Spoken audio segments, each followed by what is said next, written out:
السلام علیکم خواتین و حضرات، میں پاکستان سے تعلق رکھتی ہوں اور میں آپ کے ساتھ ریئل بیسڈ وانٹڈ سٹوریز اور ایکسپیرینسز شیئر کرتی ہوں۔ اگر آپ بھی اپنی کوئی سٹوری شیئر کرنا چاہتے ہیں تو ڈسکرپشن میں دی گئی ٹک ٹاک آئی ڈی پر میسج کر سکتے ہیں، میں انہیں ضرور شیئر کرنا پسند کروں گی۔ سٹوری شروع کرنے سے پہلے آپ سے درخواست ہے آیت الکرسی پڑھ لیں، کیونکہ سنا ہے جب بھی ہم ان مخلوقات کا ذکر کرتے ہیں یہ بے حد انٹرسٹ کے ساتھ ہمارے قریب آ جاتے ہیں اور ہماری باتیں سننے لگتے ہیں۔ آپ کو ڈر نہ لگے، آیت الکرسی پڑھ لیں۔ آج کی ہورر سٹوری جو میں آپ کو سنانے جا رہی ہوں، یہ کہانی مجھ سے اظہر نے ٹک ٹاک پر شیئر کی، تو چلیے اب بڑھتے ہیں کہانی کی جانب۔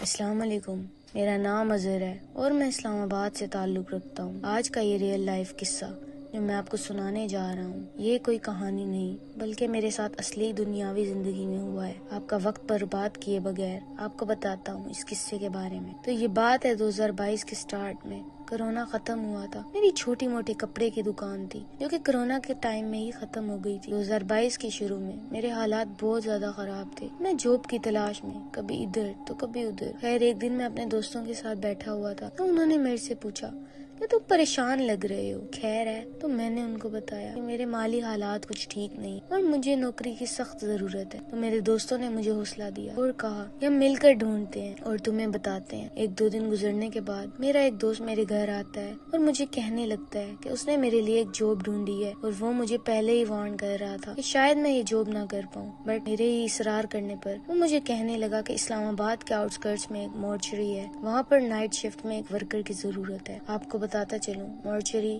یعنی مردہ خانہ، اور وہ مجھے کہنے لگا کہ یہ کام بہت ہمت والا انسان کر سکتا ہے۔ تو میں نے اس کو بغیر کچھ سوچے سمجھے ہاں کر دی، کیونکہ میرا ماننا یہ تھا کہ وہ صرف انسانوں کی ڈیڈ باڈیز ہوتی ہیں، اس سے زیادہ اور کچھ نہیں۔ پر شاید میں غلط ہونے والا تھا۔ میں نے نیکسٹ ویک سے جوائننگ شروع کی اور میں اس مورچری میں ہی رہنے لگا، کیونکہ وہ میرے گھر سے بہت دور تھی اور میرے پاس اس وقت اتنے پیسے نہیں تھے کہ ادھر آس پاس کوئی اور گھر لے پاتا۔ خیر میری جاب کے پہلے 2 ہفتے تو بہت اچھے گزرے، بالکل ویسے جیسا کہ میں سوچتا تھا، نہ کام زیادہ نہ کچھ اور۔ مگر پھر 2 ہفتے گزرنے کے بعد کچھ ایسا ہوا جس کی وجہ سے میری روح آج بھی کانپ جاتی ہے۔ یہ ہوا کہ ایک دن شام ٹائم مغرب سے پہلے ایک 21 سال کے لڑکے کی ڈیڈ باڈی آتی ہے، جس کی موت ایک روڈ ایکسیڈنٹ کی وجہ سے ہوئی۔ اس کے پورے منہ پہ نشان ہی نشان تھے، ایک آنکھ پہ بہت شدید چوٹ تھی جس کی وجہ سے آنکھ نکل چکی تھی، اس کی لیفٹ بازو بھی ٹوٹی ہوئی تھی اور اس کی پوری باڈی پہ بہت نشانات تھے۔ میں نے جب وہ ڈیڈ باڈی دیکھی مجھے بہت عجیب محسوس ہوا، کیونکہ ان 2 ہفتوں میں یہ پہلی ایسی ڈیڈ باڈی تھی جس کی موت کسی حادثے کی وجہ سے ہوئی تھی۔ خیر میں نے وہ ڈیڈ باڈی ریسیو کی اور اس کو کلیننگ سینٹر میں لے گیا۔ میں نے اس ڈیڈ باڈی کو کلین کیا، ان کو صاف کرتے ہوئے مجھے ایسا لگ رہا تھا جیسے اس ڈیڈ باڈی میں جان باقی ہو۔ میں نے خود کو تسلی دی اور یہ ڈیڈ باڈی صاف کرنے لگا، پھر مجھے ایسا محسوس ہونے لگا جیسے اس باڈی کی انگلیاں، ہاتھ ابھی بھی موو کر رہے ہیں، مگر پھر مجھے لگتا تھا کہ شاید یہ میرا وہم ہوگا۔ خیر میں نے اس ڈیڈ باڈی کو کلین کر کے مورچری اسٹوریج روم کی طرف لے جانا شروع کیا۔ اتنے میں نے دیکھا کہ اس کی لیفٹ بازو جو کہ آلریڈی ٹوٹی ہوئی تھی وہ بیڈ کی لیفٹ سائڈ سے نیچے لٹک رہی تھی۔ میں نے اسٹریچر کو دھکیلنا روکا اور اس کی بازو کو بکل میں پھنسا دیا۔ جب میں مورچری اسٹوریج روم میں پہنچا اور اس کی ڈیڈ باڈی کو کولنگ کمپارٹمنٹ میں شفٹ کرنے لگا، تب میں نے دیکھا تو وہ ٹوٹی ہوئی بازو جو میں نے خود اس ٹائٹ بکل میں پھنسائی تھی وہ دوبارہ بیڈ سے نیچے لٹک رہی تھی۔ یہ دیکھ کر میرے ہوش اڑ گئے۔ یہ وہ ٹائم تھا جب مجھے واقعی اس جگہ سے خوف آنا شروع ہو گیا تھا اور اس بات کا احساس ہو گیا تھا کہ میں نے یہ جاب اپنے سر لے کے بہت بڑی غلطی کر دی ہے۔ خیر میرے ہاتھ کانپنے لگے۔ میں نے اپنے کانپتے ہوئے ہاتھوں کے ساتھ ڈیڈ باڈی کو کولنگ کمپارٹمنٹ میں شفٹ کیا، اس کا ڈور کلوز کیا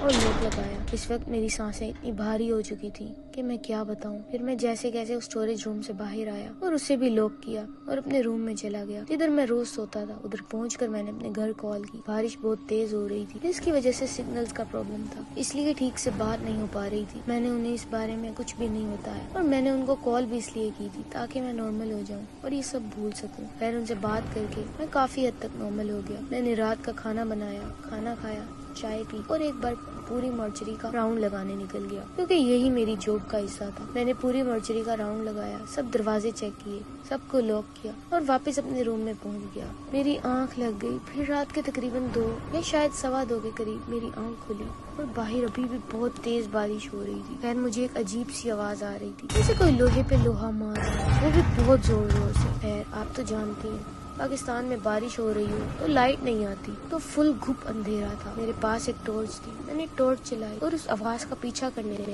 آپ یقین نہیں کریں گے, وہ آواز اسے اسٹوریج روم سے آ رہی تھی جس کو میں نے اپنے ہاتھوں سے لاک کیا تھا اور سونے سے پہلے اسے چیک بھی کیا تھا. اب میرا ڈر اس قدر بڑھ گیا تھا کہ میرے ہاتھوں کے ساتھ ساتھ میری ٹانگیں بھی کانپنے لگی, میری پوری باڈی شیور کرنے لگ گئی. میں نے ٹارچ لگا کر اندر دیکھنے کی بہت کوشش کی مگر کچھ نظر نہیں آ رہا تھا. میں اسٹوریج روم میں دروازے کے پاس گیا تو لاک اپنی جگہ پر لگا ہوا تھا. میں نے چابی سے وہ لاک کھولا اور اندر چلا گیا. میں آپ کو کیا بتاؤں, اندر آنے کے بعد جو منظر میں نے دیکھا وہ آج بھی یاد کرتا ہوں. میری طبیعت خراب ہونے لگ جاتی ہے, گھبراہٹ ہونے لگ جاتی ہے. وہ وقت, اس وقت کی بے بسی یاد کر کے میں نے دیکھا یہ کہ اسی لڑکے کی ڈیڈ باڈی جس کی موت ایکسیڈنٹ سے ہوئی تھی, اس کا کولنگ کمپارٹمنٹ سلائیڈ ہو کے باہر آیا ہوا تھا جو کہ امپاسبل تھا کیونکہ میں نے خود اس کو لاک کیا تھا اور اس کا لاک ایسے ٹوٹ ہی نہیں سکتا اور وہاں صرف میری ڈیوٹی تھی. خیر وہ بازو دوبارہ ویسے ہی بیڈ کے ساتھ لٹکی ہوئی تھی اور اس کا منہ بھی اس بازو کے ساتھ بیڈ کی سائڈ پہ کھسکا ہوا تھا. اس کی آنکھیں کھلی ہوئی تھی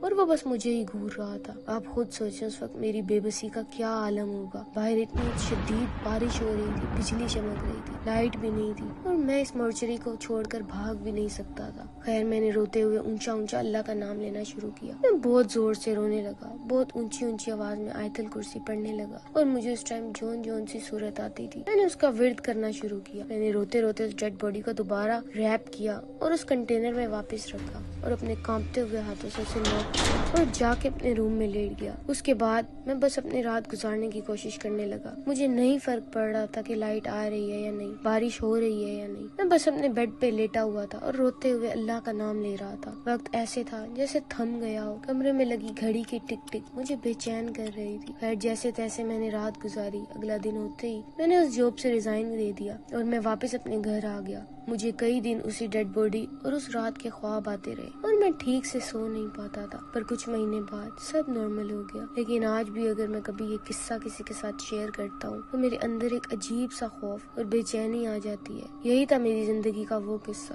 جس کو میں کبھی نہیں بھول سکتا. پسند آئے تو ضرور شیئر کریے گا. شکریہ. تھینک یو اظہر, آپ نے اپنی سٹوری شیئر کی. امید ہے آپ لوگوں کو کہانی پسند آئی ہوگی. اگر آپ لوگوں کو اچھی لگی ہے تو ویڈیو کو لائک کریں اور میرے چینل کو سبسکرائب کر کے بیل آئیکن دبا دیں تاکہ میری ہر سٹوری آپ تک پہنچ جائے.